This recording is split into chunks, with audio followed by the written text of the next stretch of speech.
অবশেষে বন্ধুরা বিরাট খবর দেখতে পাচ্ছেন বেলডাঙ্গা স্টেশনে কলকাতা সাইডাঙ্গা এক্সপ্রেস ১৩-১২৫ কলকাতা সাইডাঙ্গা এক্সপ্রেস বেলডাঙ্গা স্টেশনে দাঁড়িয়ে, যদিও এখানে কোনো অফিসিয়াল স্টপেজ নেই, কোনো কারণবশত এখানে দাঁড়াতে হয়েছে। পরবর্তীকালে হয়তো বহরমপুর এবং কৃষ্ণনগরের মাঝে বেলডাঙ্গাতে দাঁড়াতে পারে, যে কারণে বেলডাঙ্গাতে ২৫ কোচের প্ল্যাটফর্ম তৈরি হচ্ছে, সাইডাং হচ্ছে ২২ কোচ আর প্ল্যাটফর্ম রেডি হচ্ছে ২৫ কোচের, যে কারণে বুঝতে পাচ্ছেন কোনো না কোনো দিন হয়তো সাইডাং অথবা অন্যান্য কোনো এক্সপ্রেস ট্রেন বেলডাঙ্গা বহরমপুরে পরবর্তীকালে বেলডাঙ্গাতে স্টপেজ দিতে চলেছে। আর আজকে সাইডাং এক্সপ্রেস দেখতে পাচ্ছেন বেলডাঙ্গা স্টেশন থেকে ছেড়ে যাচ্ছে ধীর গতিতে। এখানে বেশ অনেকক্ষণ দাঁড়িয়ে ছিল, অনেকক্ষণ দাঁড়িয়ে থাকার পরে ধীর গতিতে সাইডাং এক্সপ্রেস বেরিয়ে যাচ্ছে বহরমপুরের পথে।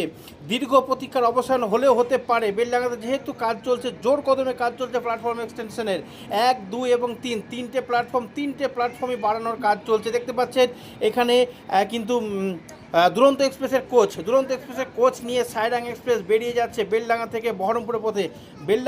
বহরমপুর থেকে কৃষ্ণনগরের মধ্যে এখানে কোনো রকম স্টপেজ নেই। বেলডাঙ্গা হচ্ছে একটা বিরাট একটা বাণিজ্যিক শহর। এখানে কিন্তু যদি সাইডাং সহ হামসাফার এক্সপ্রেস, যেটা নসিপুর ব্রিজের ওপর দিয়ে দুটো এক্সপ্রেস ট্রেন চলে, এই দুটো এক্সপ্রেস ট্রেনে যদি বেলডাঙ্গাতে স্টপেজ দেওয়া হয়, মুর্শিদাবাদের মানুষ আরও বেশি উপকৃত হবে এবং বেশি সংখ্যক মানুষ বেলডাঙ্গা স্টেশন থেকে বোর্ড করে বিভিন্ন জায়গায় দূর দূরান্ততে যেতে পারবে।